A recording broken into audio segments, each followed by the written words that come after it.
Hi, everybody. Good evening to you all. I'm back here. This is Aishwarya. And we are here for our new session of the webinar and new session and a crazy session of this Geek Summer Carnival, which is Code with Me. And before going forward, and I'll give you a brief about it. Before giving a brief, let's just quickly check that if I'm audible to you guys. Um, right. Hello, everybody. Cool. Hello, Devendra. Right. Just give me a quick check, like a thumbs up in the comment section, or if I'm audible or not. And let's begin with the session there. I guess I'm audible. That's why I'm. Hello, everybody. Cool. So yes. Thank you, Ayush. Thank you, Vishal. Thank you, Ganesh. Thank you. Okay. So yes, I know that you all are also excited about today's session, as we are also excited about it, and it's all about coding. And we are our two developers, Mr. Rahul Goyal and Saurabh Prateek, will be creating a full stack app in just 60 minutes. So, and they'll be interacting with you constantly. And yeah, so it will be a great session. Now, we'll quickly add up Saurabh to the stream, and let's begin with this session.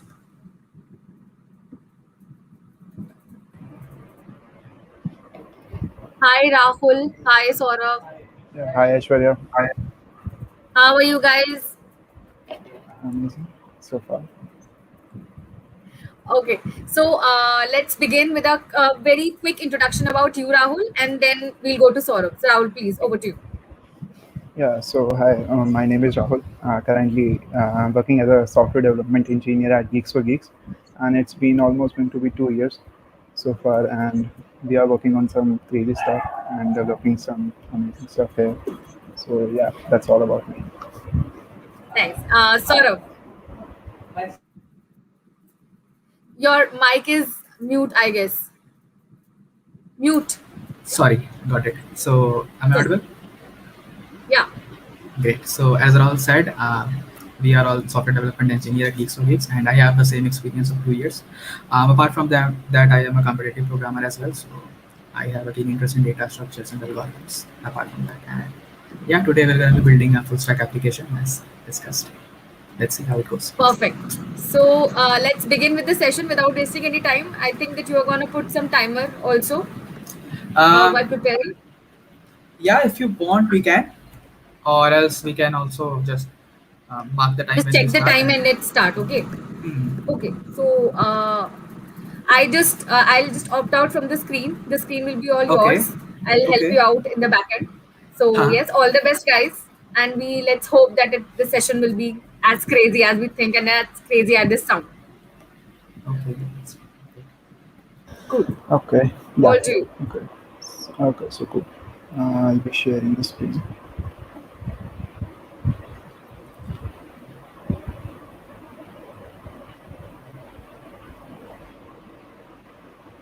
My screen is visible, right?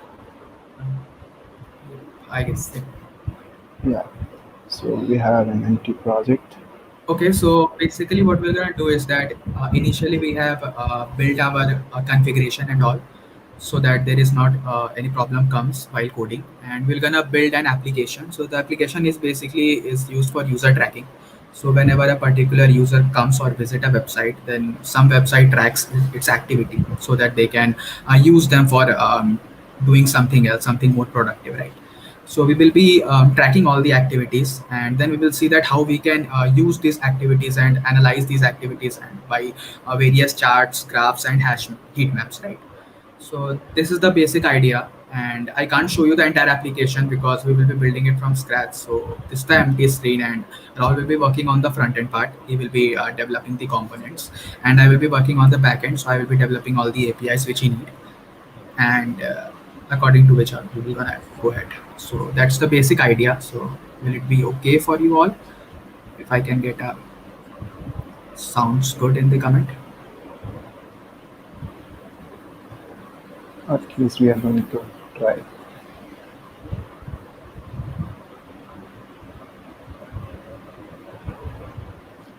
Okay, great.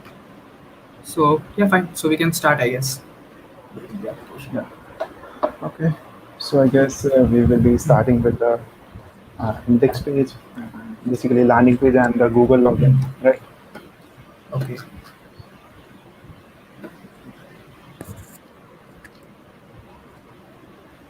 Yeah, Pratik. I'll be showing the code, the APIs which I will develop. I will gonna show you, and I will gonna also walk through the code that what it is actually doing. And after that, if you all want, we can also have a short discussion on the database architecture which we have built. So actually, we are using a NoSQL database, which is Amazon DynamoDB, in order to build this application. So if you want, we can also discuss the database architecture if you want. Just telling you about how the access pattern works and all.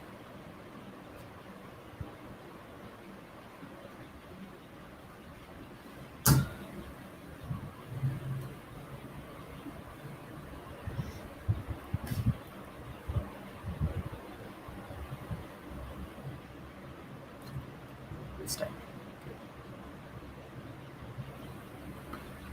So okay, I guess Rahul has started building the front end part. Yeah. We are on the time. We have the clock.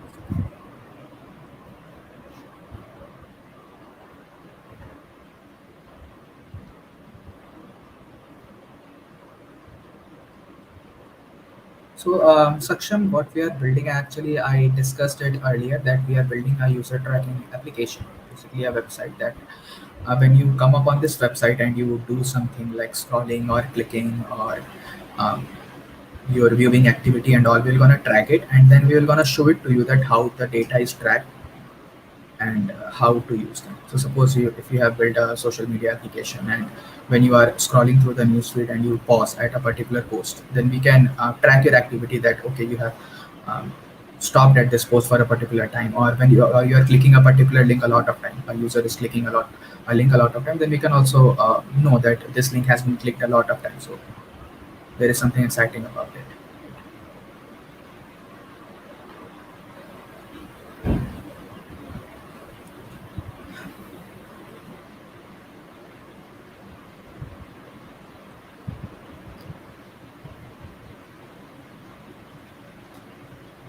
Yeah, Miranda, we can absolutely use Map Mongo. So it's particularly on you. It's your choice which stack you prefer. Right.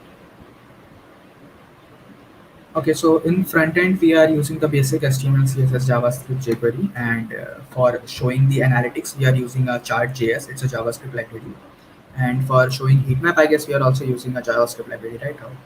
So I guess heatmap.js.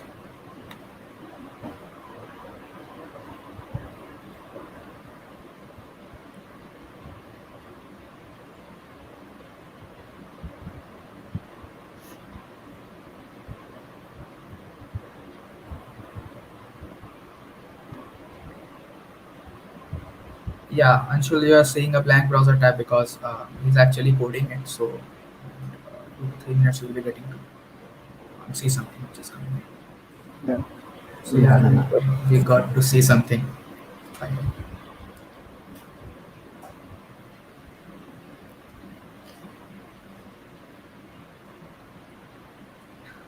So I'm looking at the header currently. We are using Bootstrap, I guess. Yeah, yeah. Bootstrap 5, and we are also using SCSS, which is Okay, compiled into the SCSS great. data. So I guess we are done with the header part. Right.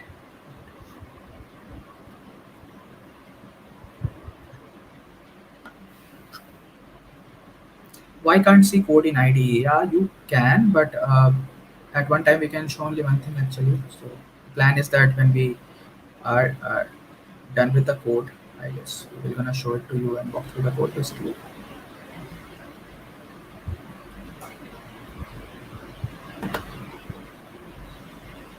Yeah, Akash will be sharing that.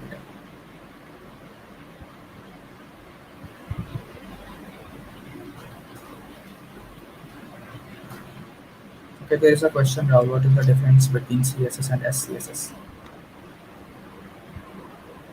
Okay.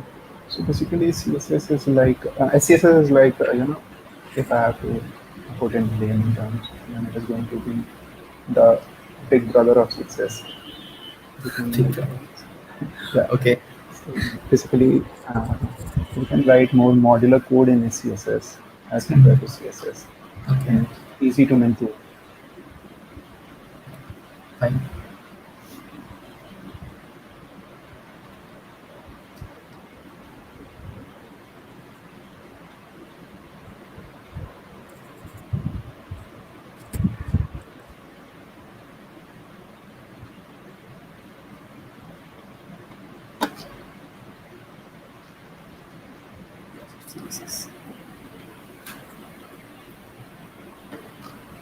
Okay, Rahul. So I guess if you want any back APIs from my side, then Yeah, we can start working on the logins, okay. Google logins. So yeah. So while he is working on the front end part, I would like to tell you that we will also be using an authentication system.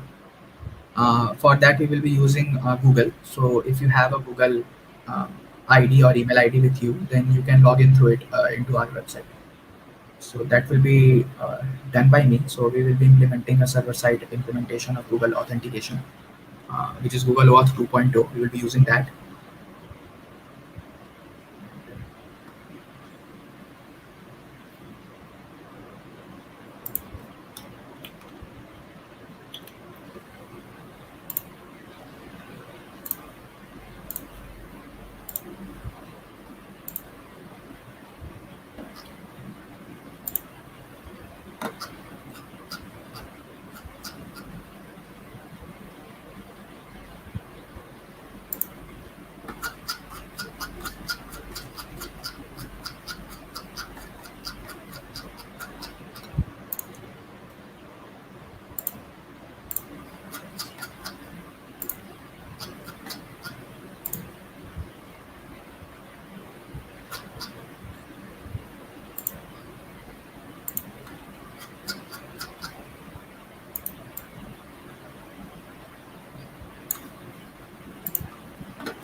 So Rahul, if the front end part is ready, can we show the Google authentication thing? Yeah. Yeah, just this one. Okay, so we are having header and the carousel to show the banners, right? Mhm. So just this one.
Just this one.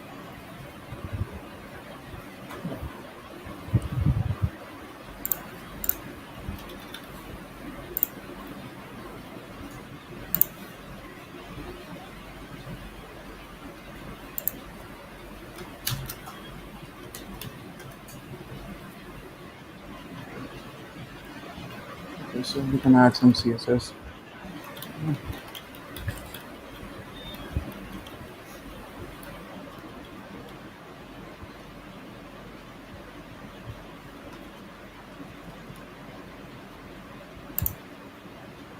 Okay, that looks good. Okay. CSS is broken, I guess. Yeah, yeah. Working on it.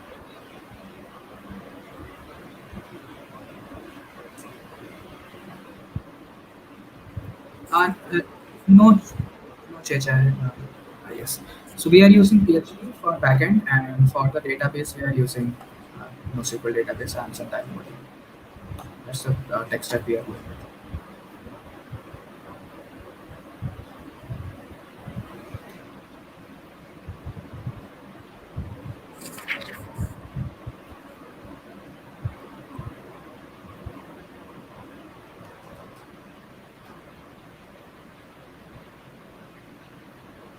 Yeah, that's not much right. Right. So we have our banner. Showing the post, right? Okay. Yeah.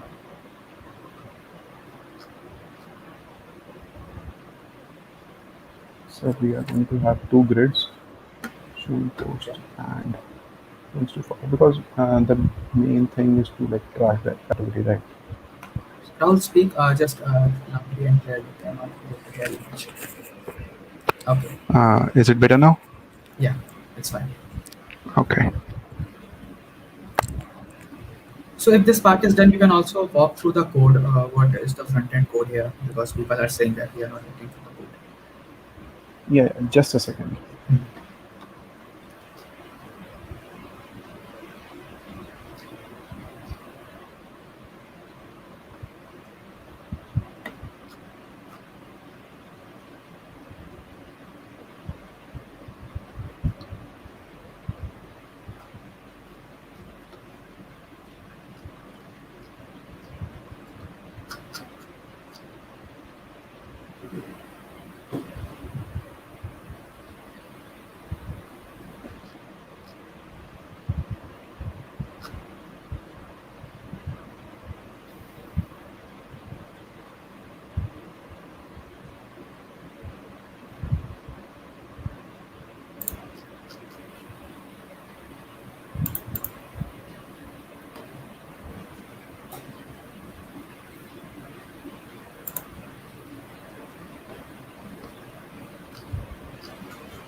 So have you posted the login code? Yeah, I mentioned. So meanwhile, you can show them the code for the front end part. Yeah, Question. right.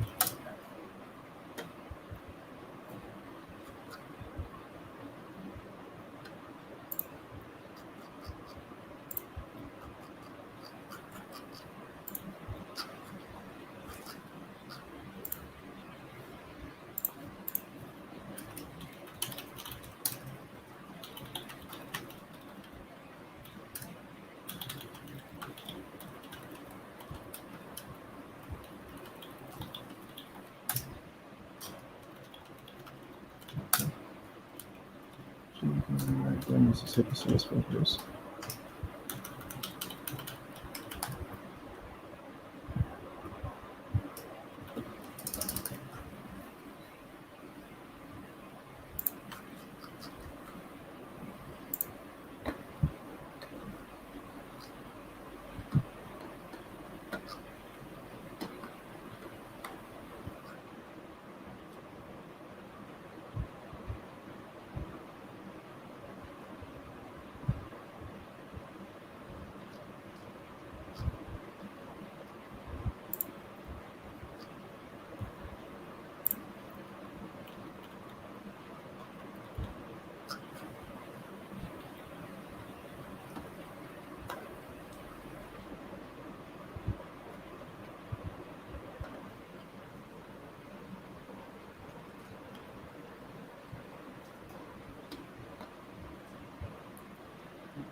Okay, now so I guess I have pushed the code for the login part.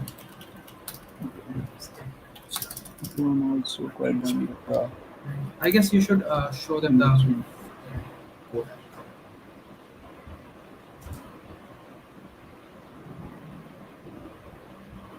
I know, guys. You are not able to see the code now, but trust me, we'll be showing it and explaining it to you as well. Make sure that you learn something.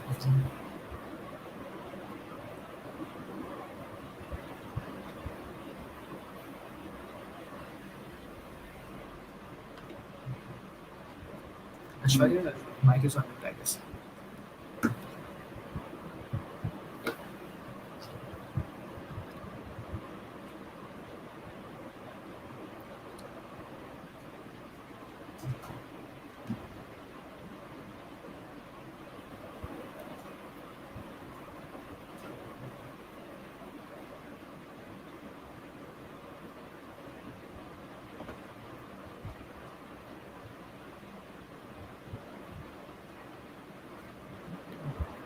So you have pushed the code for the login, right?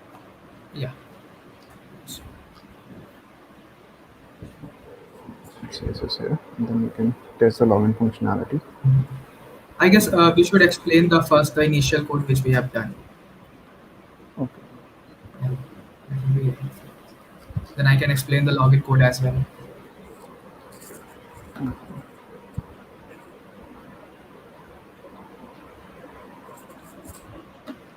Okay, then let me share the complete screen.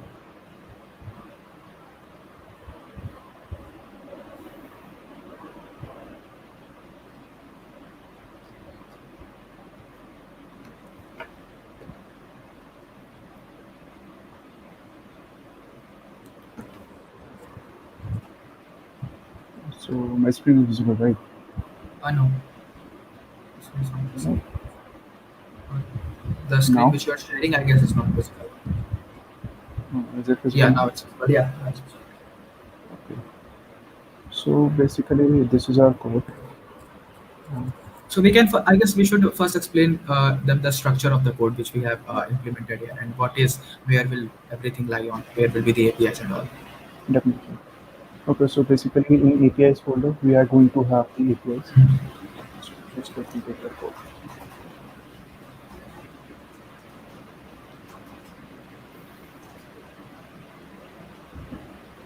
So we are going to- And we are in using dashboard. Git to communicate. Basically, when I do some code or build something, I push the repo and Rahul pull that so that Yeah. he So can. basically, it is a versioning tool which we use to synchronize the code so that multiple users can work on it, right? So in dashboard, we are going to implement some analytics part, and in JS we have chart.js and heat map, which will be rendered accordingly as we go through the app. Okay. And in media, we have two images. In page, we are going to have a post, a single dedicated post page, right? And Okay. in CSS, we are using SCSS, which is compiled into the CSS and using the Koala compiler.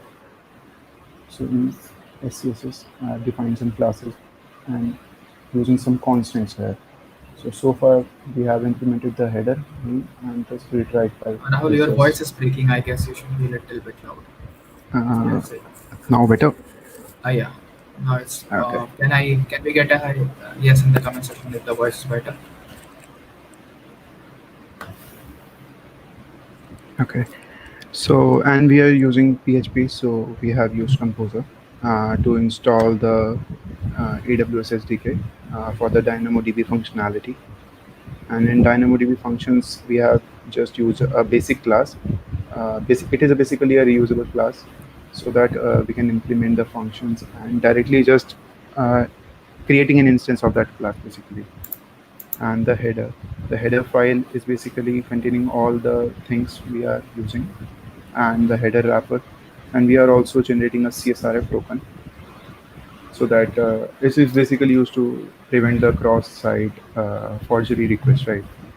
Okay. And in index PHP, we have our landing page code. So basically, what we will be doing that whenever Rahul sends a request to backend, basically to me, then he will be appending a CSRF token that will be a random string, stream of string, and that will be stored in the session as well at the time he creates it, so that I can access it from the session.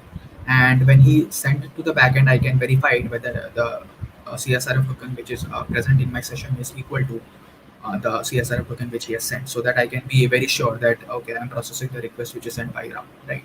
So that there can be no another user which can send the request to me and get a response from my end, which he has not been authorized to. So that's a basic use of CSRF token. So Okay. I've taken the pull from the Git, and I guess we can test the sign-in functionality, NATs, right? because we will be storing the CSRF token in the session as well, and the session can be accessed in the backend. That's why it is pretty sure that whenever an authentic user sends a request to me, the CSRF token will gonna match. Okay, so just give me a second.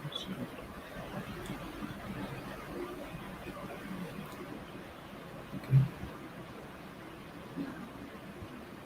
The screen is visible, right? I know the screen has sort of. Yeah, it's. I guess it's. Yeah, it's visible. Okay. This we can test the functionality.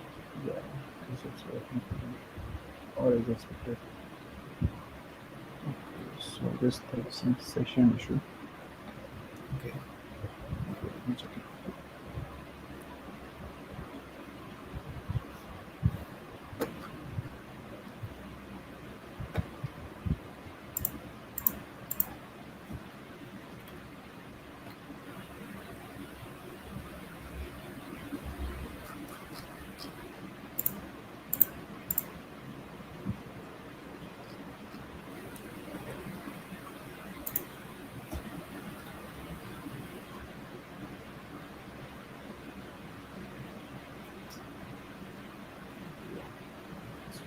Just a little mistake. So we can add the CSS for the user avatar also. Okay.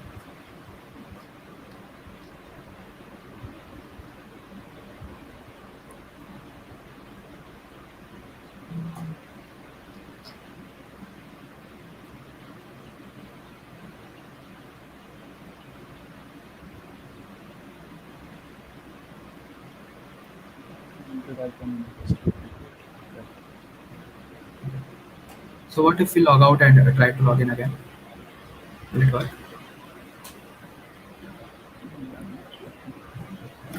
Okay, so Sorry, can we please show change them the- again? Just try to log out and log in again. I just quickly let me the log out. Hmm.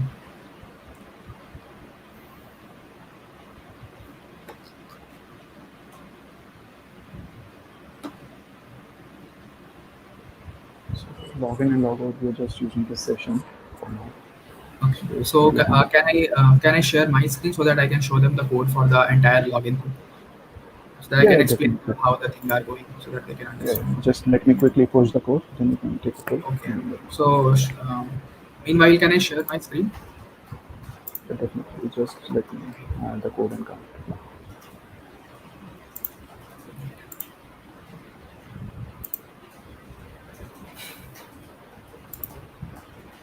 Okay, so I guess I have shared the screen. It just needed to be added. Okay, fine. I guess it's added.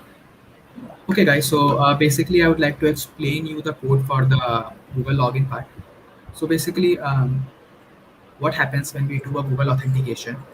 We basically first, it's a two-way authentication, right? So first we send a particular basically when user logs in, he goes to the page of the Google and he select his ID where on which we need to get login through. Then the Google API returns a code to us, and then after that, when we fetch the code in the first pass, then the second pass we send that code again to the Google backend API, and we get a response in which we get the details about the user.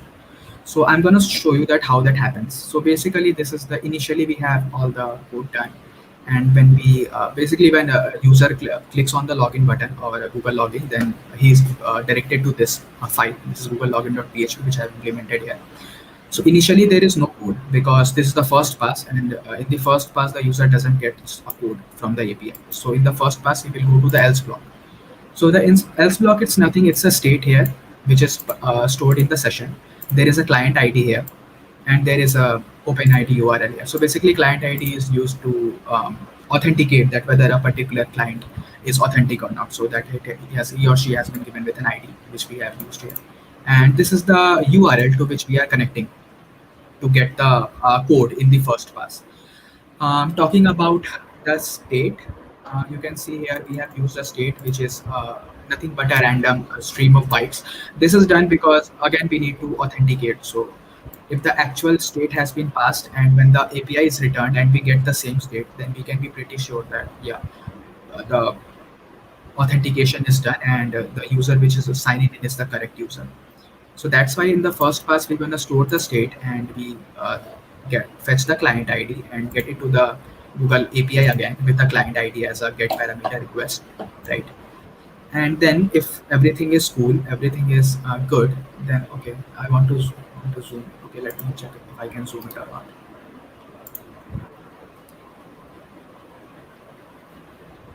Okay, I guess. So is it okay, guys? Uh, expand a bit, yeah. Okay. So this was the part of the code which I was explaining that initially the when a when a person clicks on his ID, then he is authenticated here. Let's go to producer next. Okay, so and we get a state here and we get a client ID and we send this request for a second pass. So on the basically when a request is sent here, we get a code, right? So when we get a code, the same file will open and this time it will be going into this if block. So here we will get the code and we will get into here and we will get a few things here again. So again, it's for the second pass basically. It's for the second pass basically. So here we will be passing again a data and this time we are making a post request through card, right? So we will get the code which we have got through the first pass and after that we will get the client ID and the client secret as well and we get the redirected URI to which we need to redirect and we get the grant type and after that we feed them all into the call request and we will send that call request. So when the call request has been sent, it will get us a response here. The call will be executed and the response will be fetched here in this line. Now when we have got the response, basically what will we get in the response is about the profile, about the data, about the user basically. So suppose you are logging in, then Google will return us your name, email ID, or basically your profile image as well, which is a web URL which we get. So these are the all things which we're gonna get, and we will try to authenticate it on in our backend, and we're gonna create a user profile with that. Okay, so this is the authentication part.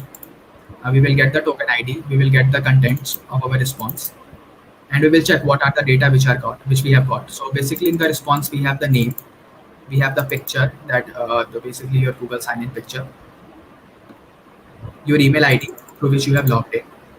And then in our backend, we will check whether that user is existing with that email ID or not. If that user is existing, then we will create. Then we won't create a new user. But if that user is not existing, then we will gonna create a new user through this function. So we will be passing a name, email, and basically we are also storing your picture. So you'll be storing the picture. We will be sending picture as well so that we can store that URL. And then we will be creating a new user, and we will be storing that into the session so that your session is maintained while you are logging in, and when you log out this session will be cleared so that you get logged out, right? So yeah, that's a pretty much code here for the Google login part. If Rahul wants, then he can also share his screen and show the flow, basically what happens here. Okay. So you were explaining the login functionality. I've implemented the post page. I'm looking on the dashboard side. So just let me quickly show them the first page, right?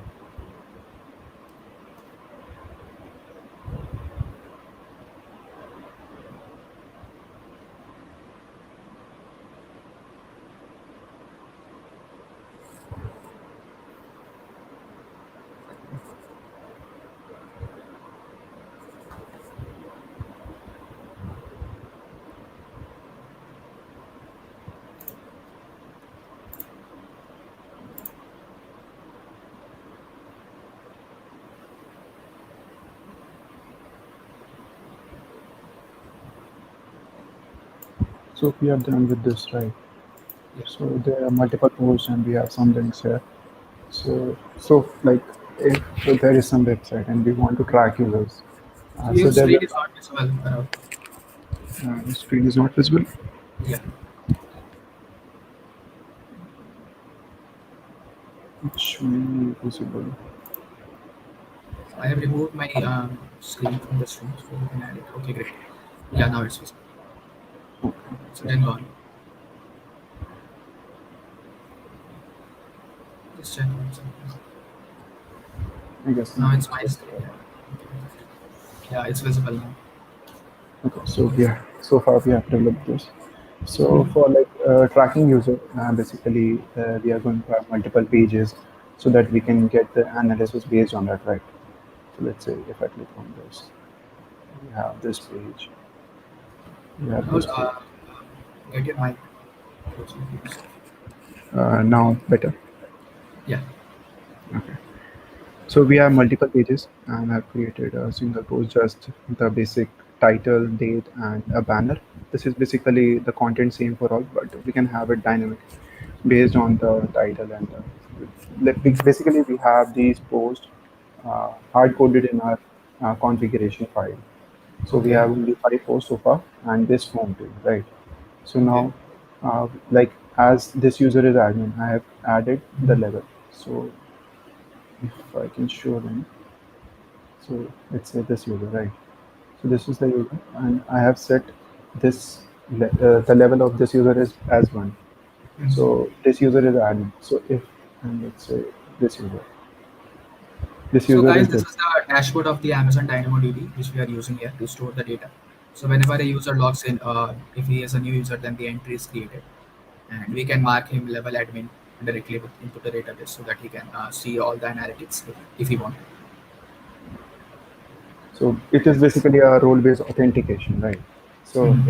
if this is a certain user, and the level of this particular user is not one, that is admin. Mhm. So that particular user cannot access the admin dashboard, right? Okay. So now we are going to work on the dashboard functionality as the things are done. I'm going to add the tracking code.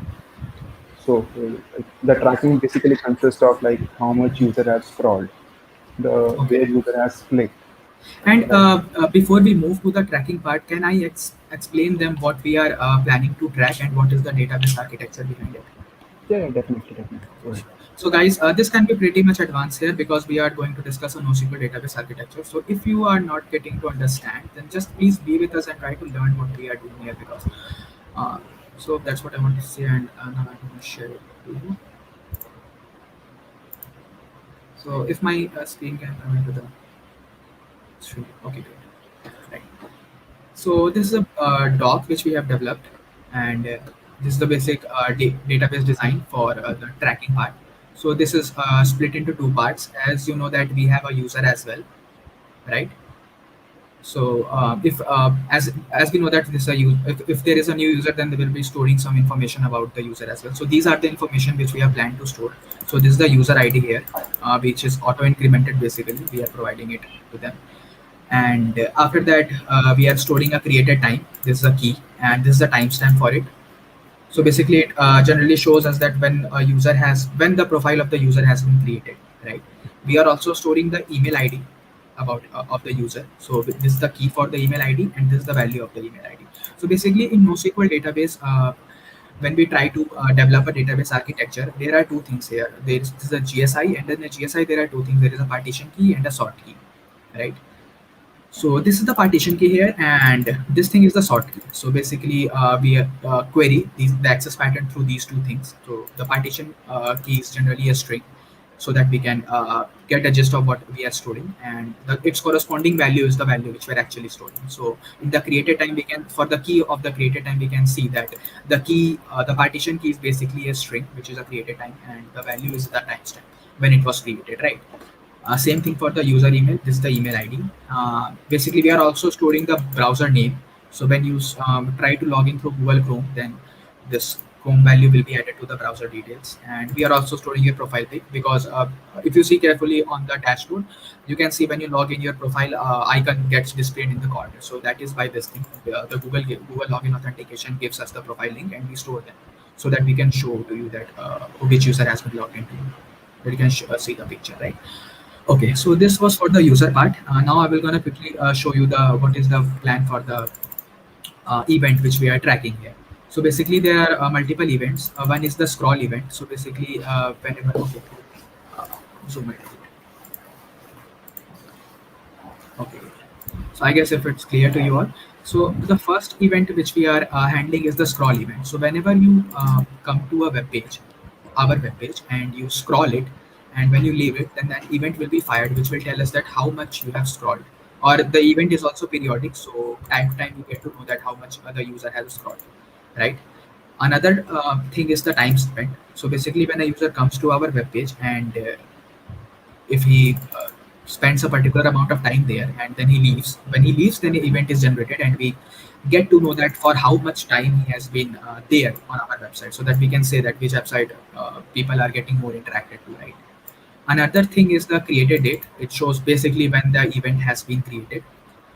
There is another thing which we are storing is a screen resolution. So screen resolution is nothing but a combination of a height and width. So whether by this we can track actually that whether a user is getting into accessing our website through a phone or through a desktop or through an iPad and all, by just looking into the screen resolution, by just looking into the height and width of the screen, right?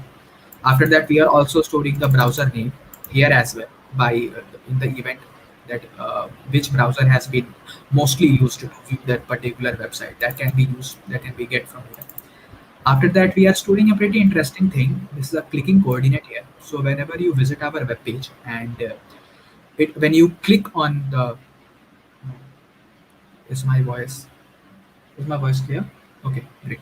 So basically, this is a pretty nice thing is a clicking coordinate. So whenever you click at multiple places on our website, it stores them, so that whenever you leave our website, an event is triggered, and we store all the clicking coordinates, all the places where you have clicked on our website, so that we can see that whether there is a particular area which is a hotspot, or there is a particular link which is a hotspot here that is getting promoted and all. And another thing is the basic URL, which is profile URL. So this is the basic database architecture which we have planned, and by this we will be serving our access pattern. So now over to Rahul, we can explain. Yeah. So like what is the basic motto of like user tracking? It's basically to analyze the user behavior, right? Like where the user is actually interested, so that a particular a particular thing can be more improved according to the user perspective, right? So let's say if we consider a live example, for example, we can take Instagram. Like Instagram, before introducing Reels, they have a search icon at the bottom, right?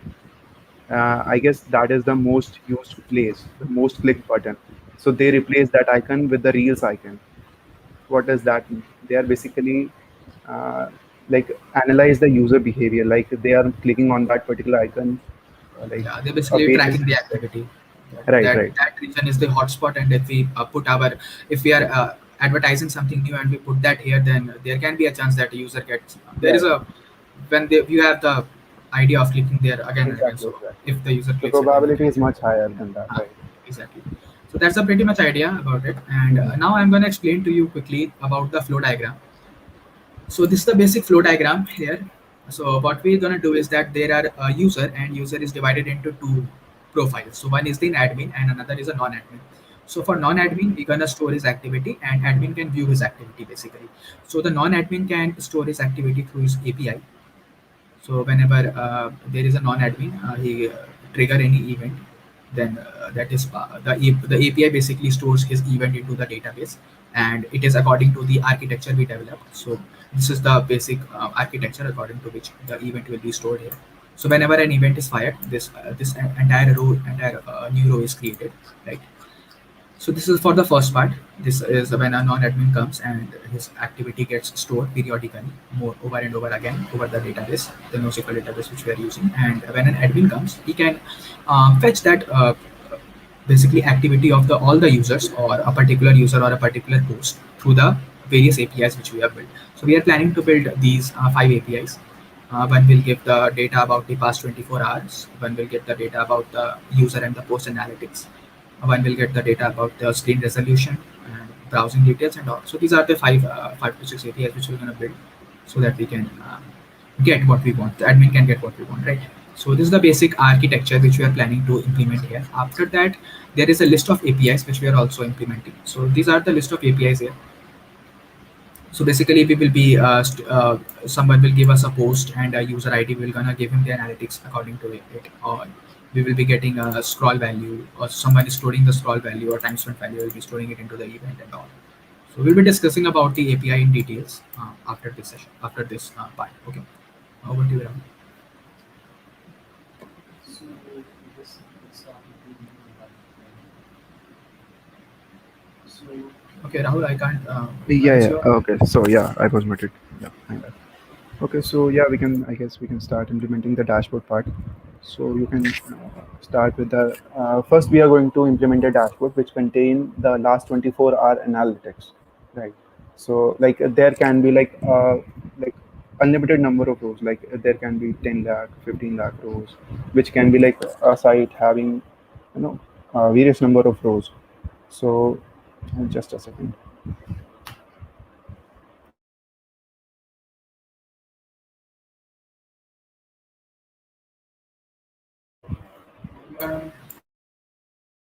Yeah.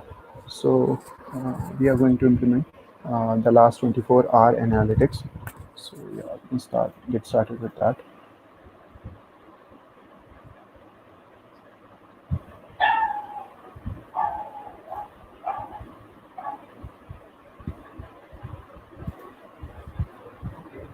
So what the time that we are gonna build?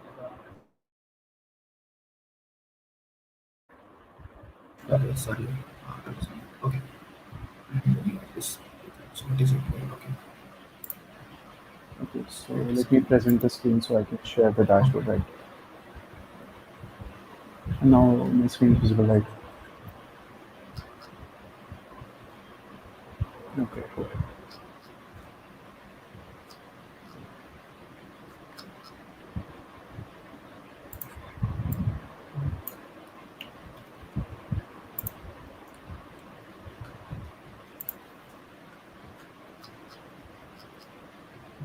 So this user is not.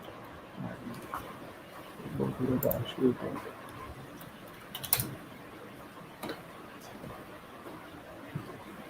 Okay, so this is basically this is the dashboard page, right, which you are building.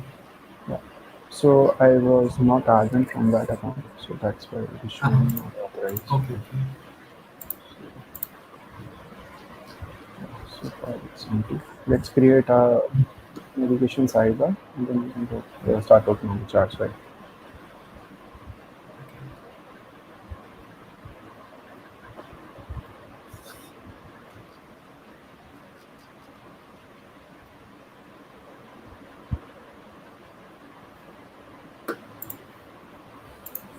Just give me a second to put the chart on.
Saurav, am I audible to you?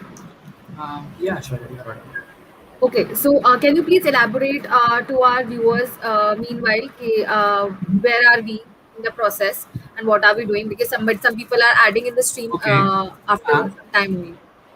Yeah, okay.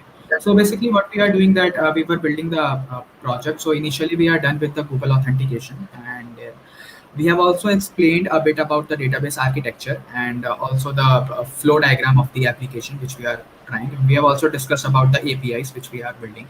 Now Rahul is working on the APIs basically. So he will be showing us the dashboard, and I will be implementing the APIs, and we'll be doing it one by one, so that when one API gets completed, I will be walking it through the code to the users that what is API is doing and how we are getting that data from the Dynamo NoSQL database using the access pattern which I have explained before, right? So that's the plan. Yeah. Yeah. Okay. So let's get going. Okay. Great.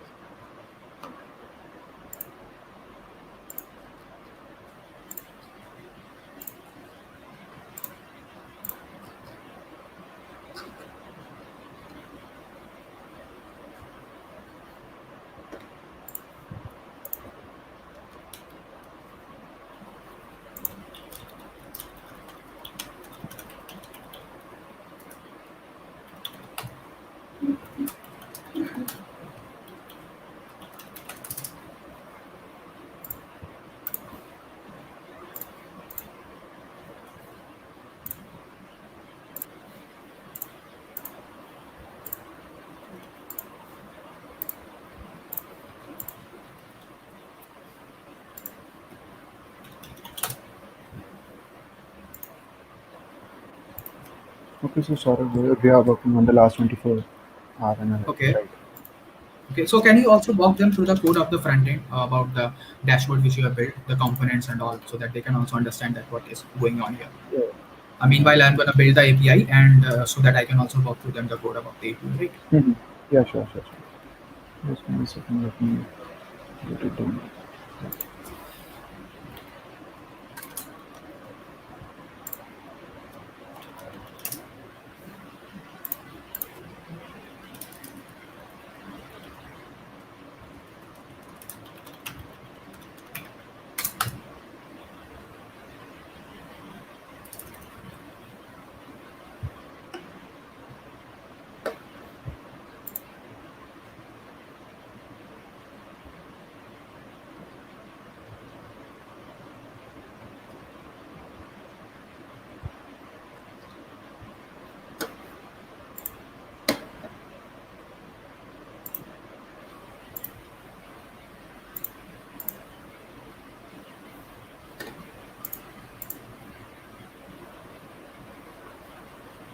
Okay. Also, are you explaining, or we can move to the API part? Uh, First, I guess we should integrate, then we can explain better. Okay. Good, good. So I'm gonna just add all the changes I have done. I'm gonna push it. Yeah. Just let me know which APIs we have first. Okay. Okay. So basically, I have done with the 24 hours API. The screen resolution or the. No, the last 24-hour API.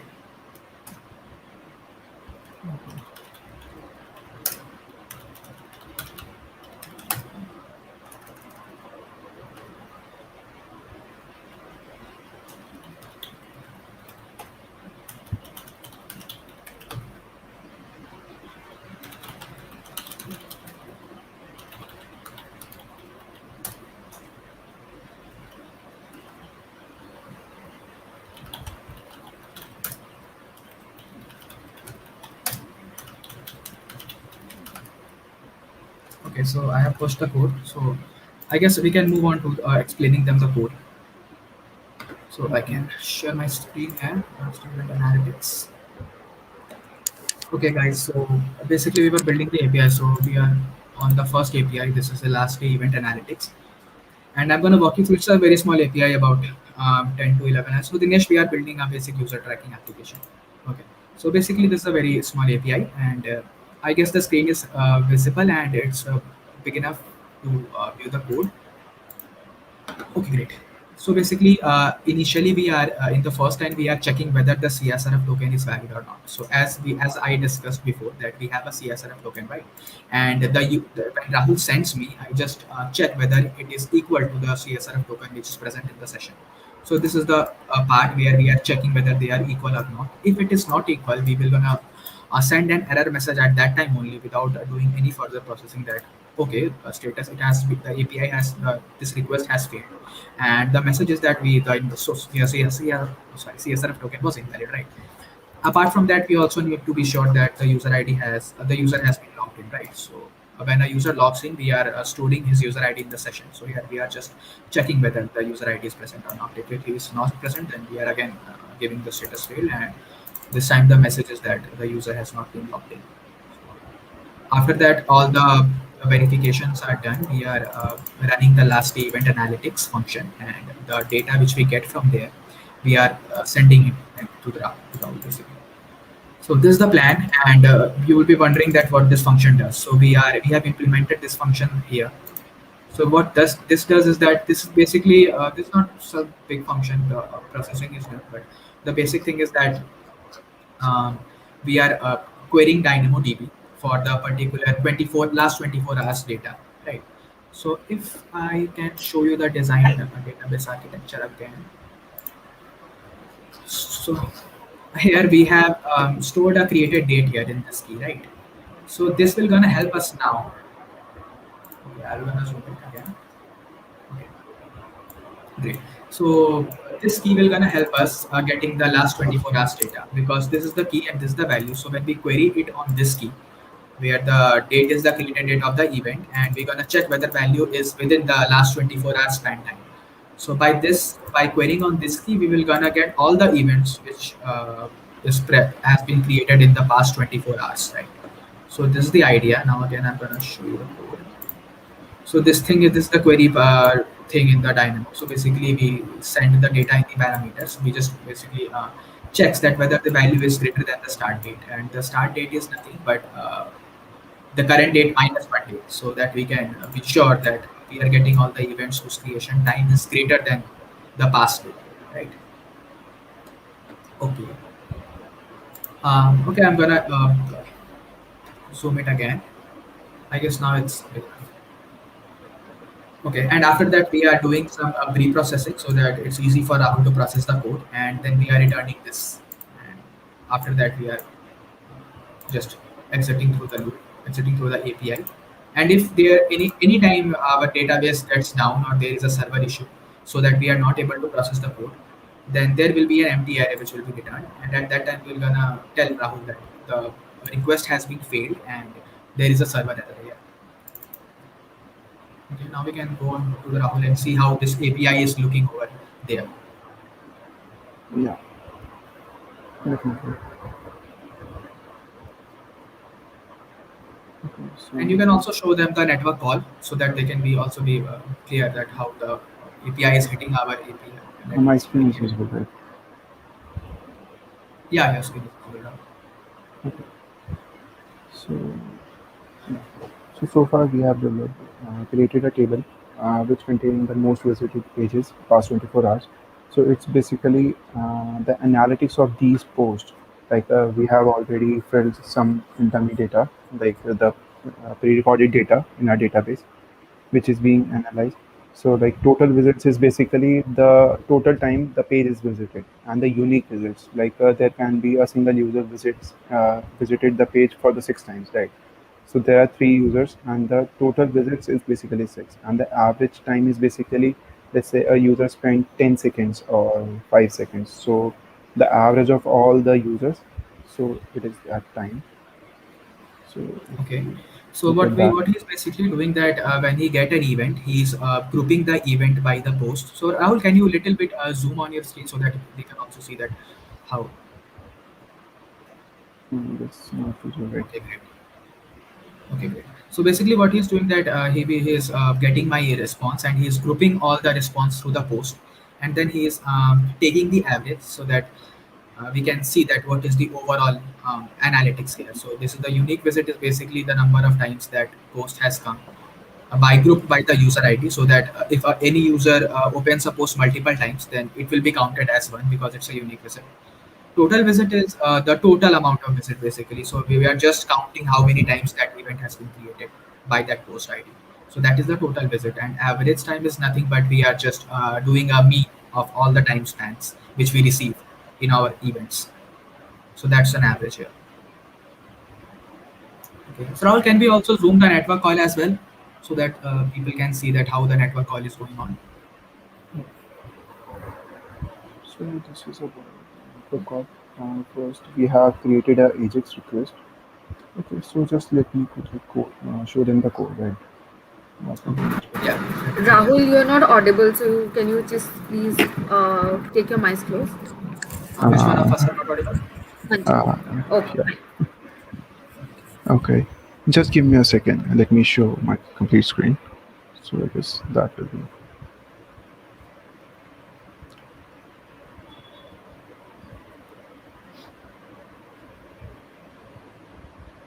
Yeah. So now it's visible, right? Uh,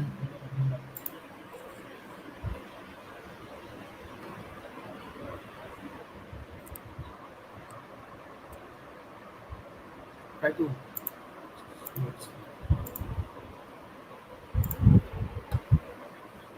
Is it visible or? Um, no, it's not visible.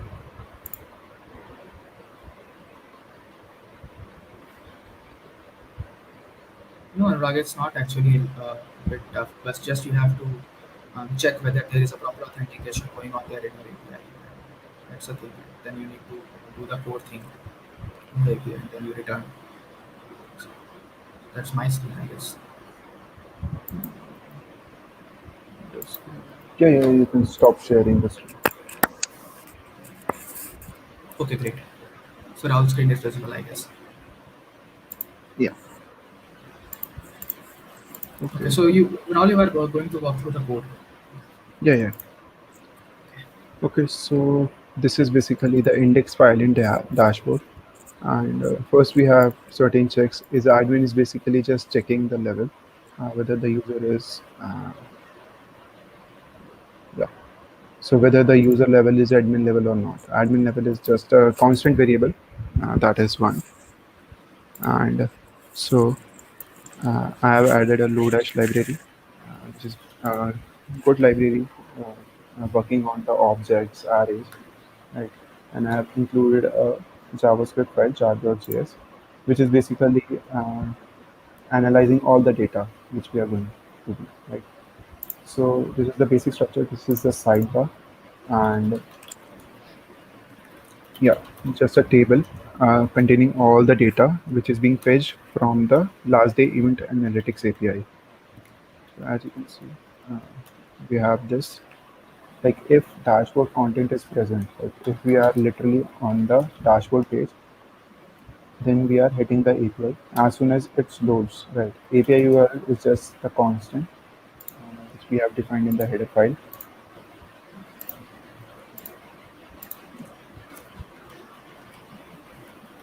So this is the API URL.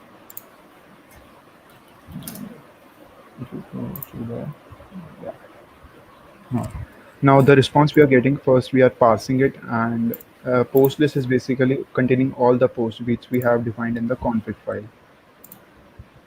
So this is all the posts which we have defined, containing the title, meta, information, image, banner, and the link, right? So now we are going through each post and making a template for that, and then appending it to our body, table body, so that we can view it, right? So now as we can see, this is the rendered table. Initially it was empty, and then as soon as we get the data from the API, it is loaded accordingly. So let's see the response, right? Okay, so basically this is the response. It contains the percentage scroll, time spent, total visits, unique visits. Now all the fields that we are entering here. We are also like fetching the post details, basically the name and the hyperlinking, so that we can directly open the post from here. So if I click on this, yeah, so it redirects me to that particular post. So this is the post having unique two unique visits and total visits also two, and the average time spent is 5.26 seconds, right? So, and also we are going to have a scroll based pie chart and a browser chart so that we can identify like which browser, like the users prefer which browser. It can be Chrome, Safari, or anything. It can be like a mobile browser even, right? Okay, So great. yes, So Rahul, I guess we can also move to the next API, yeah, which is definitely. we will be creating a browser names of the Mhm. we'll be storing the browser names and we will be fetching all the browser names, right? So this Yeah, API right. will gonna give you all the browsers which has been tracked. Okay, so I'm gonna Mhm. share my screen here. Okay, so this is first I'm gonna tell you that what the API does. So this won't accept any parameters from Rahul. So this is basically a standalone kind of API. Like, Rahul will be just hitting it and he will be getting the details of all the browsers which is currently being used to open the website, right? And we will also be looking about the percentage, right? Which percentage of the browser has been used more often, and which percentage of the browser has been used less, so that we can get a pretty gist about what our targeted users are using, which browsers has been used by our targeted users mostly. So the code is pretty simple, I guess. If you want, I can zoom it. Right. So initially, the this API also doing the same thing. It's validating the CSRF token, and it's also validating whether the user ID is currently whether the user has been logged in or not. Right. And again, it's using this function fetch all browser name to fetch all the browser names by the percentage value from the Dynamo. And if we get a data, then we return that data. And if there is any issue or with the database and all, then we will return a server error. Right. So that's the pretty thing, and you will be wondering that what does this fetch all browser names does do. So basically, we have implemented here in the DynamoDB function. So initially, we implemented lastly event analytics for previous API. For this API, we are implementing fetch all browser names. So this is not doing nothing, but I'm going to show you the DB architecture here. So in this DB architecture, if you see carefully, we have used a key, which is GSI 7, to store the browser name. So we will be using this key to get all the browser names. So we'll be hitting on this browser name key to fetch all the browser name present in our events, all the events, right? So this is the key which we are targeting here in this access pattern. So again, back to the code. So we can see that we are hitting this key 7 with the browser name key so that we can get all the values of the browser. And when we get the browser, then we are doing it we are making a percentage, checking whether how much browser is contributing to the event, right? So basically, this is the browser name here. If the browser name exists initially, we are incrementing it a one counter, and if the browser is repeating again and again, so then we will be incrementing it with 2, 3, and 4, right? So this is basically like, if I can show you that, if there is a Google Chrome, right, and it has been used 2 to 3 times, then there will be a count, right? If there is Safari here and it has been used only 2 times, then this will be a, if it's a iExplorer, I guess it is used 0 times. So just kidding. If it's used one time, then this will be a count here as well. So Chrome we can make it 40 because so this is the pretty much response of the API. It will gonna tell us that what the count of the different browser names are. And when we are getting the count, we are converting them into the percentage by simply dividing it with the total number of the events. So we can just do it like this, length of the events, to get the percentage, right? And we are doing it for every thing so that we can get the percentage of every browser. So this is the same thing doing which we are doing here. Once we are computing the frequency of the browser, we are going into the loop and we are converting it into the percentage by just dividing the count of the items and multiplying it by 100 so that we can get a percentage in the range of 0 to 100, right? Um, okay, so why are you using PHP? Because no, not any particular reason. We can use Node as well. Basically, we have implemented Dynamo initially in PHP, so we thought of getting to go with PHP. So yeah, so this is the basic response of the browser. We're gonna give all the browser along with the percentage of uh, the browsers which we have been used in the events, right? Okay, so now back to Rahul can show us that how this API is working. So basically, Yeah. I guess we are using a pie chart, right? to show Yeah, this. yeah, we are using the PyChart. We are using a very popular library named as Mhm. chart.js. Okay. So yeah, it's quite good.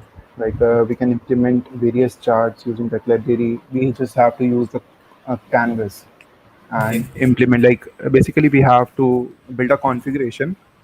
So Okay. like the data you are sending in the API, right?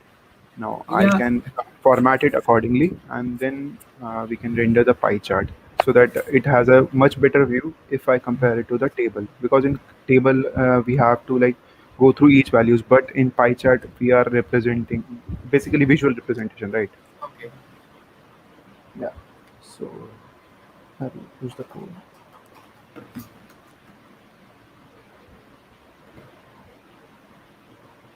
Okay. Also, you can share the screen. I guess. You have pushed the API, right? Wait a second. Let me check whether I have posted. No, I need to push it. Just give me a minute. I'll push it. Right.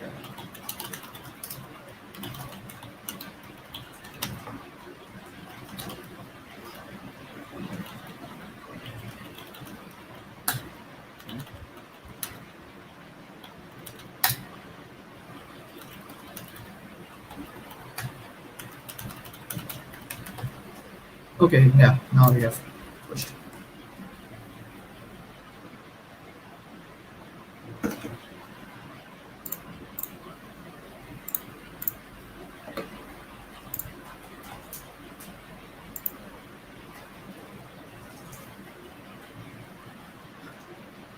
So now, Rahul, I have pushed the API. So you can. Yeah, just taking the pull and then sharing my screen. Enough. And if possible, after showing them the chart, we can also explain, show them the code behind the Yeah, implementation definitely. of that chart as well. Yeah, sure, Harsh. We can use MySQL as well. It's just totally depends upon the type of the data which you are using. Here, the data we are using is really a bit unstructured, right? There can be a event, there cannot be a event. There can be a scroll event, there cannot be a scroll event. So that's why we choose to go with NoSQL database because that the data inside the NoSQL database are pretty flexible, right? So that is the basic reason, and it's also NoSQL database is backed up by Amazon, and we don't have to do anything much here. It's pretty scalable. So Okay, so sharing my screen. yeah, You can disable your screen. Yeah.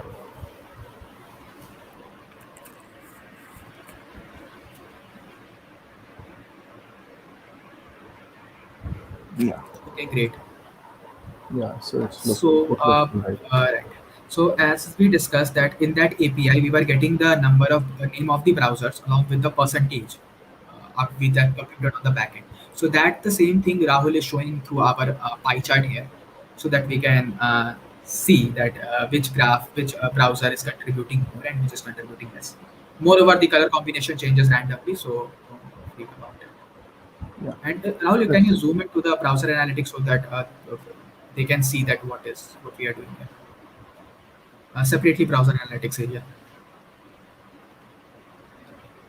Okay, great. So here you can guys can see that the Google Chrome has the users have used Google Chrome mostly to open the website. So that's why it is taking the 88 point, I guess 88.3% of the total events, right? So the total events is 100%, so 88% of the events has been opened on Google Chrome, and in Safari we are using, I guess, what is the percentage, Rahul? Can you go on to it so that we can see the percentage? Okay, Yeah. it's 5.8% on Safari, and on Firefox, it's 5.8. Okay, so the Safari and Firefox share the same number of amount. Okay, great. So that is the basic browser analytics. He fetched it from the API and is showing the data here. And Rahul, can you go us through the code of the chart.js and all so that people can understand Yeah. mostly?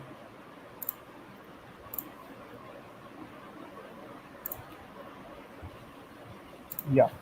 So basically, this is the API, and that has been created. So we are creating a Ajax call using the jQuery Ajax, right?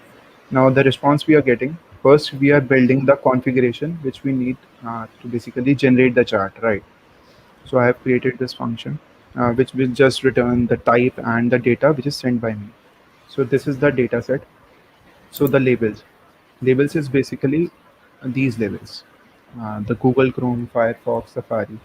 So I'm just using the JavaScript, basically object class, to get all the keys and replace the underscore with the space.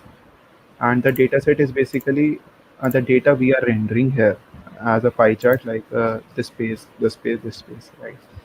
So the label, I labeled it at the browser analytics, right? So now the background color. So basically there can be any number of browsers, right? So I don't have any like specific colors for that. So I'm generating it randomly, creating an array, basically using the spreading operator to basically generate all the uh, RGB random number colors basically. Uh, I'm using a random number function, generating a flow, basically a whole number between the range of 0 to 255, right? So generating three random number, three colors. Based on that, we are getting this data and just putting it within the canvas I've created here. Yeah. So this is the canvas block, and I have a data loader. So while the data is loading, we are getting that synchronized loader, right? So every time I refresh, I'm going to get a different color. Yeah. Yeah. So I Okay. guess we are done with the browser analytics part. This is basically the browser analytics of past 24 hours. It can be more if we are extending the 24 hours to 48 hours, 3 days a week or so. Yeah. So I guess it's dynamic, right? Yeah,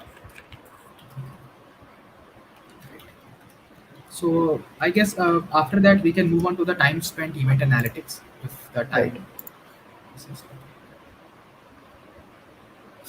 we have two APIs currently.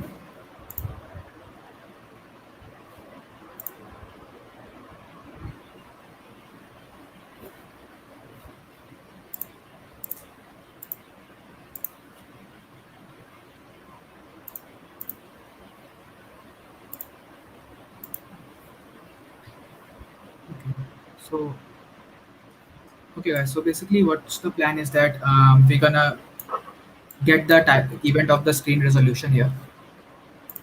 Just give me a minute.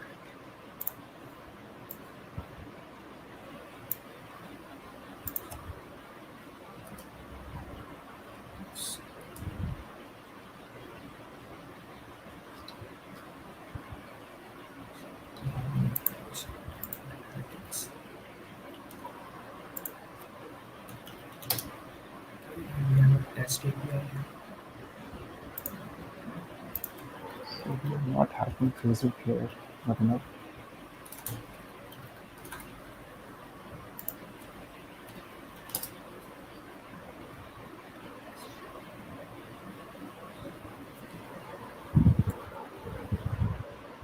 We are working on the post user API, right? Yeah, basically the screen resolution API. Last 24 hours screen resolution API, right? Yeah, pretty much. Okay, cool.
Okay.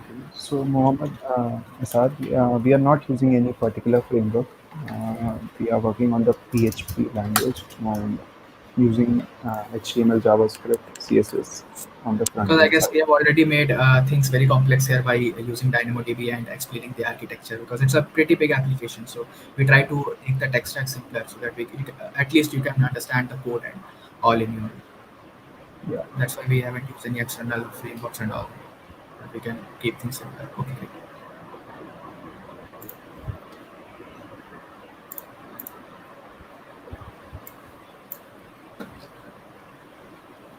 So finish. Okay, so I've seen like why are you using PHP, not any particular apart from uh, we can use any language. It should not be dependent on any particular language. We are just the main purpose of is to show the user tracking things, right? So any Exactly. language can be used. It can be Golang, it can be Node.js, it can be anything. Working on the server side, Okay, of great. course. So I guess I can show them the database architecture again to tell them how the things are working.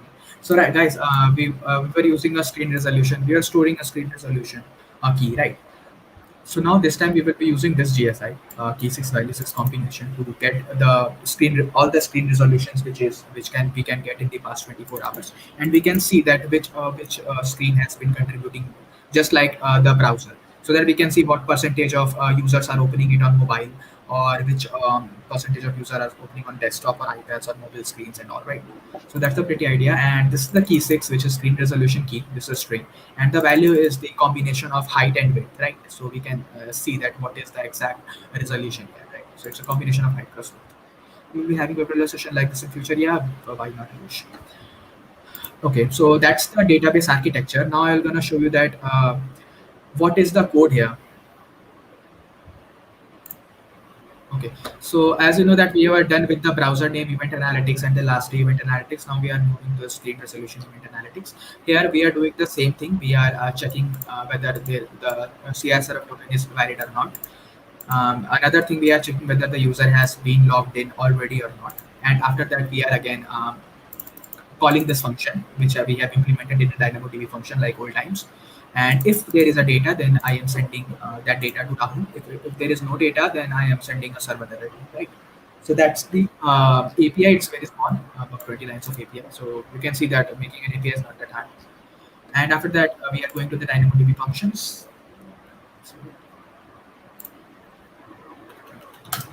Okay, great. So this is the function which we have implemented. We have implemented these two functions before, and this is the fetch screen resolution event analytics. As we said, we are querying on key 6, right? So this is the key 6, this is the key, and this is the screen resolution event key which we are querying on. And after that, the same thing is happening. We are checking what is the screen resolution is there, uh, and we are also incrementing the frequency. So this was basically the same thing. So here, this we will get, suppose it's a mobile screen having a height and width like about 200 to 300, right? So if it has been opened 15 or 20 times by multiple users, so we can give it a count. Suppose there is a laptop screen which is pretty big. So suppose if this is like this, some kind of this. So it has opened 100 times here, so it's going to get a count of 100, right? And after that, in order to compute the percentage, we will again divide it by the length of the events. And the same thing will be done here as well, so that we can get the length of the event. Right? Okay, great. So now this is the function here. So this does the same thing. This compute the frequency and this compute the percentage, right? So now I'm going to do one thing more before I give it to Rahul, that API. I will show you that how the API is working at my end. So I'm gonna run it in through my code here. So this is the backend area, Vim here. So now we have all the things here sorted. I have also created a test API.php that generally calls that API to fetch the response. So if we run it here, okay, I guess I should show.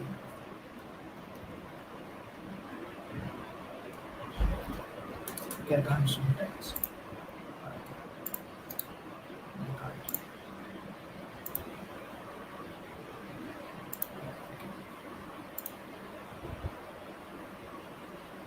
Okay, great. So I've zoomed in. So what if we try to run the API? Okay, I guess.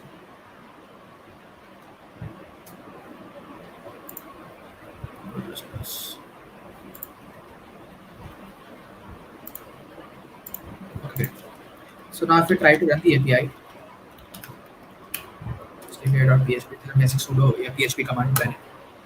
we see pretty much it's querying the DynamoDB and it will getting the data. So you can see we have already stored a bunch of data so that we can also see that what is happening here. So we can see that this is the particular height underscore width, the way in which we are storing it. So this represents the height and this represents the width of the screen. And this portion represents the amount, basically the percentage, or we can see the division basically, that what amount of data has been stored here. So you can see that 5% of overall data has been contributed by this thing. And if we dig deep, we can see that 53% of the data has been contributed by this. So we can this say that this site has been heavily opened by a laptop. That's why, because this is the contribution of the laptop screen is really high here. Now Rahul gonna show it that how he is showing this response of the API in his front end through the a particular chart. Yeah, I'm using Ubuntu. Yes. Okay. So you have pushed the code, right? No, I guess I have to. Wait a second. So you guys can also see that these are all modified. So I'm gonna simply adding it all, and I'm gonna see that whether it has been added or not. So these all things added. I'm gonna commit it by just making the message like "Clear, done, right? And I have committed it, right? So now it's safe to push.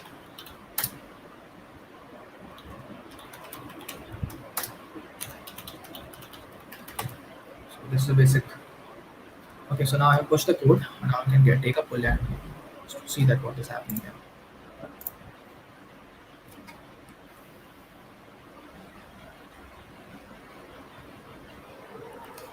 So let me share my screen. Yeah.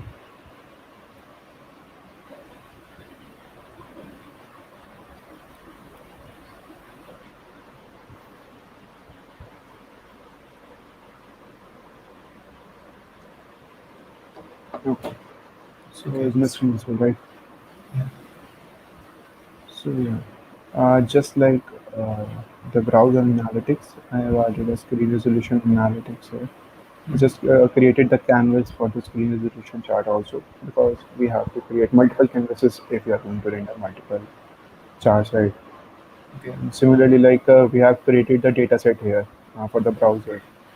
Similarly, we are creating for the resolution API, right? So here we are creating the labels in the data set. Similarly, we are generating the random colors and Yeah. integrating, we're basically inserting that chart onto the canvas. Okay, so okay, so let's put the screen resolution on top.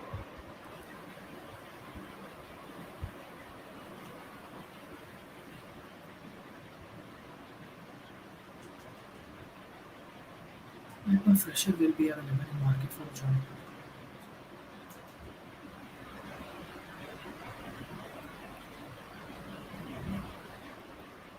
So I guess answering one comment I'll be reading. I guess there are many companies which are hiring fresher as well. I see on LinkedIn. So if you are active on LinkedIn and if you have a great LinkedIn profile, I guess you will surely get a job as a fresher as well. So as you can see now, like this particular screen has more, the user has used this particular screen as compared to all Okay. others. Okay, If so guys, we, as you can see that Rahul has implemented. So we can see the previous resolution that yeah, yeah. this one. So what we have seen in the backend that there was a screen resolution which were contributing about 53% of the data, right? So if we can see in the chart, it's pretty much clear that there is a screen resolution 1440 plus 900 which is contributing 53% of our data. So that is the thing. Basically, I am returning that data to Rahul and he's showing it in a pie chart way so that we can be clear about which resolution has been implemented a lot and which has been implemented a less. So like there are many screen resolutions here, right? So we can also filter it out based on our query. We can also adjust it accordingly. Now currently we are dumping all the data we have in our database, right? But Okay. if let's say if some user just want to get this screen, if we can just put a query like we can use the query, the GSI we have created just to get this particular resolution and show the data accordingly, right? Yeah. So I guess we are done with the dashboard, right? Yeah, I guess because I guess the time is also up, so we will gonna quickly show you all the rest of the APIs which we have implemented previously. So the Rahul will gonna show you the entire dashboard and analytics, all the features which we are giving, right? So we Yeah, have in this session, I guess in 1 hour we were able to implement three APIs, right? And we were able to discuss the database architecture, how the APIs are being served, how the database queries have been made, and we also related it to the database architecture as well. And we also discussed about the flowchart that how the this application is serving all the requests to the user. yeah, And we also showed seen the Google authentication, how the Google authentication happens in a two-phase way. Yeah, Harsh, we will gonna make this project open source for sure, and we're gonna share it in the GitHub URL through my LinkedIn feed or Rahul's LinkedIn feed, anyone if you're using. So that is the pretty much idea by which we will be building the entire website. So Rahul will be yeah. showing to us what we have built here. Is my screen visible? Uh, yeah, Rahul, it's visible. Okay, cool. Okay, so basically this is the project which we have built. This is the complete project containing all the APIs, right? So let's quickly sign in and get started with it. In Dynamo, currently we have 60 rows, right? Okay. So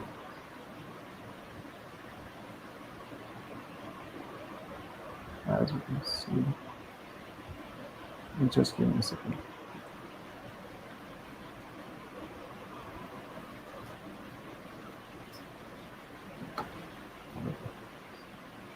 Okay, now if we go to any page, we have this, right? Now every page we go, we are hitting a API currently at random. This update user activity. Now in Okay. this update user activity, we are sending multiple parameters Okay. like the time spent, the percentage scroll, the screen resolution of that particular user, the browser name, which we are extracting, right? And the CSRF token, obviously. Yeah, that's for validation. So basically, guys, what we are doing that whenever a user hits our land on our web page, we are creating an event and firing it to the backend API so that it can be stored in our Dynamo database so that we can use our analytics further. So this is the dashboard page. So you can see the screen resolution which we discussed and we built. You can also see the most viewed pages and the API that we built. Below you can also see the browser analytics chart which we have built. So these are the Yeah. three APIs which we built here. And So Rahul let's will gonna say, show us. Yeah. Mhm. Yeah. So let's say if we are going to land on this page, currently the total visits are 1 and the unique visits are 1. Mhm. So if I go to this page, right, and click on certain places, Okay. so there will be an API call for sure. So the number of items in Dynamo will increase because we are hitting the API for the Okay. random amount of time. Mhm. But it should be like the API should be hit the fired like when the user is about to leave the page, which is Okay. basically the window on before unload event. Yeah. So Right. there are various events and events on the JavaScript which gets fired on various activities of the user. We are making using that to trigger So now, various as you can events. see, like in this particular page, initially the total visits was 1. Mhm. Right. Now, if I land the when I visited this page, the total visits are changed accordingly, and similarly the percentage of Chrome, the screen resolution percentages, these are adjusted accordingly, right? Okay. So Yeah. it's so I guess we are done with this page. We can And move to the can you also analytics. yeah, the analytics page? That was the major. Sorry. The analytics page. Sorry. Okay. So yeah, this is the analytics page, and it basically contains the list of posts, the users we have in our database, based on the scroll percentage, filter by the time spent. Let's say Okay. we want to get like how many users have spent, let's say 5 seconds on any particular page. Mhm. It's Okay, three so there is because an API, guys, which we have built. So basically, what it does is that it checks the event. So if I can show them the DB architecture again, Mhm. Okay, so this so that was the time spent, right? So if my screen come on the okay, great. So what we did is we use a time spent, right? So this API which we are not able to create, I'm gonna discuss it. So this is the key, right? So this is the time spent and this is the value, right? So whenever Rahul gives me a particular value, I query it on this GSI field. We will check whether the key is the time spent and the value should be greater than the value which Rahul has given to us. So suppose if Rahul has given us 5, so we will gonna query all the events whose value is greater than 5. So basically we will be getting all the events on which user has spent time on an article for more than 5 seconds. So this is the basic idea about the DB architecture. So with this key we will be using it for accessing that pattern. Okay, so Rahul, you can get back to the analytics page again.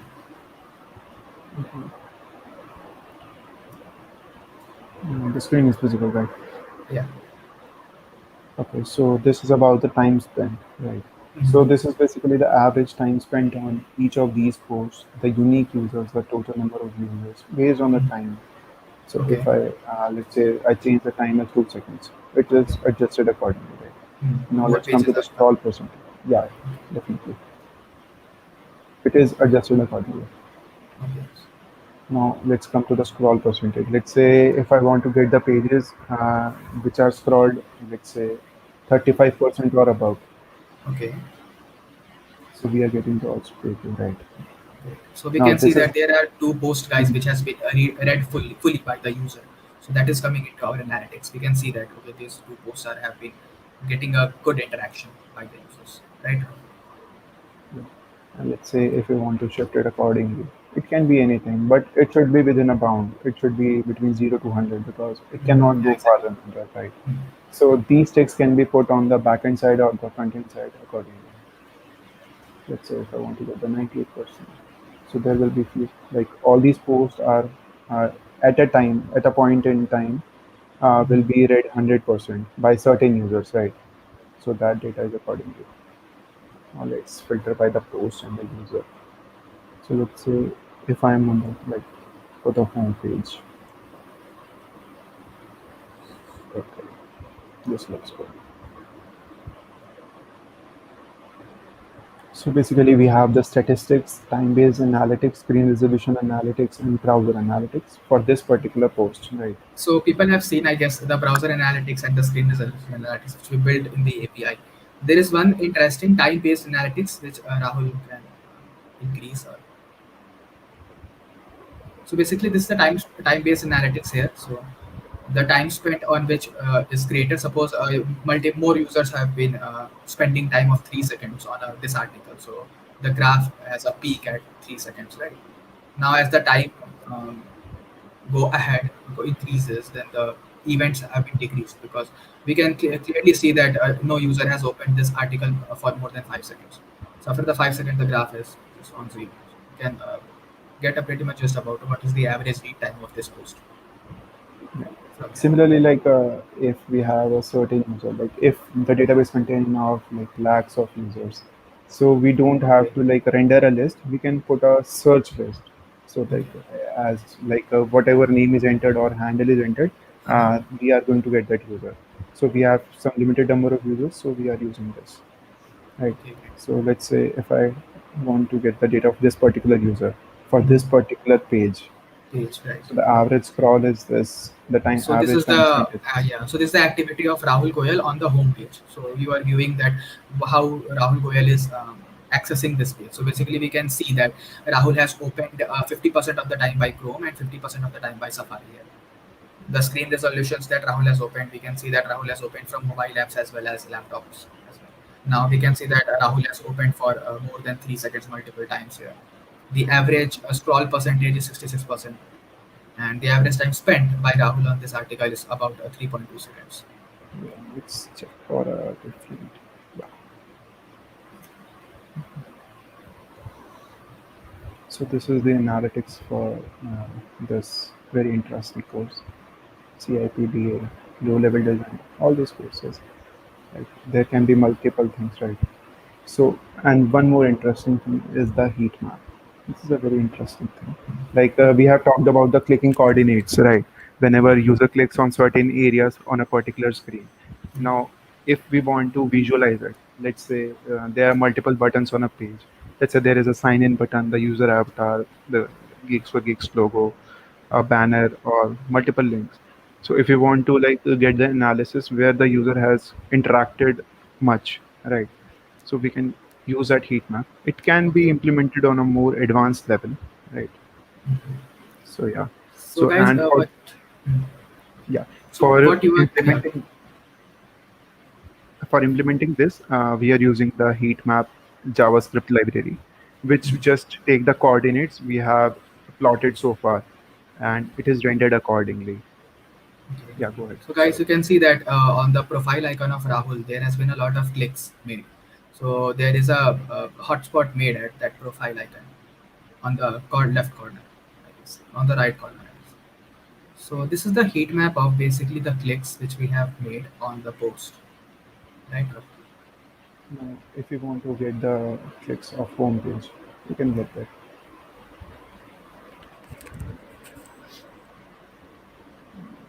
Okay, so it's stuck. Just a second.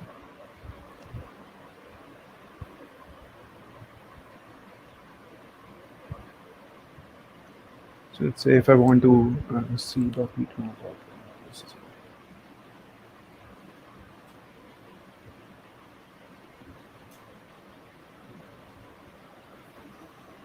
Okay. So that is guys. That's a heat map of the home page. So what is the user activity here? Where the more So, clicks are there. So we can see that there is clicks on the courses, right? Because the user are trying to click on the course and trying to go out or to purchase that course, right? And by the way, there are really interesting courses going on under this Geeks Carnival event. You can surely check it out on practice.geeksforgeeks.org/courses, or you can head over to the Geeks Carnival page as well, where you can find interesting deals on the courses. yeah. So like there can be a lot of combinations through which the analytics can be done. This is just the basic analytics which we can, we have implemented the database architecture. It can be extended to as many as the information you want to grab and improve the user experience ultimately. Because the main purpose is to enhance the user experience through this. Let's say the user is interacting more uh, just like this the total visits on this page is more, right? DSSL plays. So the content for this particular course is should like is Yeah, it would better be than, great. yeah, That's right, why the more people are getting interacted to it, right? yeah, So yeah, the market if the marketing team wants, they can promote that course more by seeing that it has been getting a lot of good views or good attraction, analytics score right, here. right, exactly. So I guess we have covered all the things that we have prepared for this. Okay, so I guess we are done with the project here. I guess we are pretty successful in trying to build a dummy application which tracks the activity of the users, right? Yeah, And so we also discussed the database architecture and all as well, right? I guess we can take some questions if the time allows. Just I 5 minutes. guess we are done with the project, and finally it's over, and it's at it is complete. You know, right? Yeah, Cool. So, do you want to take a question from the audience right now, yeah, sure. If Gaurav? you want.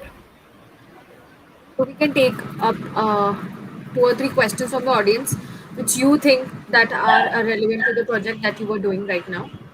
So, Okay, Okay. so Angisha has asked, can you repeat heat map? Okay, so yeah. heat maps are basically the visual representation, right? So let's say heat map can be of various things. Let's say we are implementing plotting the coordinates. So let's say user has like there are multiple screens of different resolutions, right? So let's say there is a resolution of 1920 and 1080p, right? So for that particular screen, we can get all the coordinates, or for the screens greater than that, and plot it so that we can get basically analyze the behavior of user. So like where user is interacting, where user is clicking, so that we can enhance that particular spot, right? Okay, That and is one So, question is asked, Kumar, is Android development outdated now? I guess no. right. I was also supposed to get on the same Yeah, question.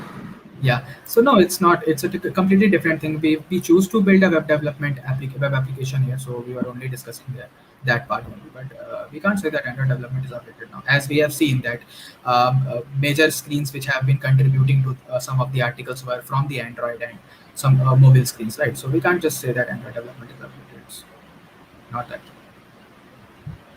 Cool. So let's wind up the webinar here and the session here. So thank you so much, Rahul. Thank you so much, Saurabh, for conducting the session for our audience. I hope this will add up to their learnings. And yes, we also hope that we conduct more sessions with you like this in future for our audience. And yes, thank you so much for being with us today. Okay. Thank you. Thank you, Ashwin. Okay. So bye bye. Good night. Bye. Good night. Thanks everyone. Bye. So, guys, that was it. That was our today's session code with me. I hope that you have learned something new and you can use it in your interview preparations or your, learning journey and so, yeah, another major important announcement. Yes, what is going on right now? What is going on today in the Geek Summer Carnival?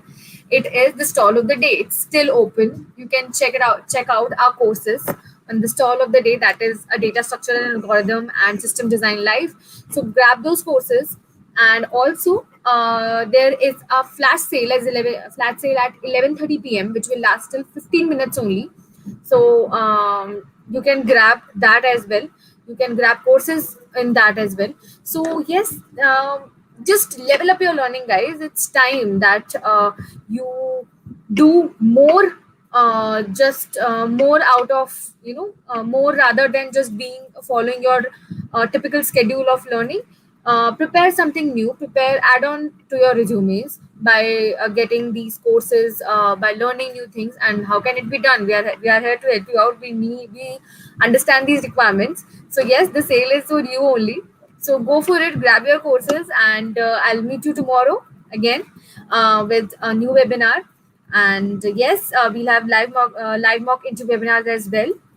So stay tuned, keep following us, and keep checking out our Twitter and Instagram handles, because those are the pages where every update is going on. And yes, so take care, good night, and see you tomorrow. Bye bye.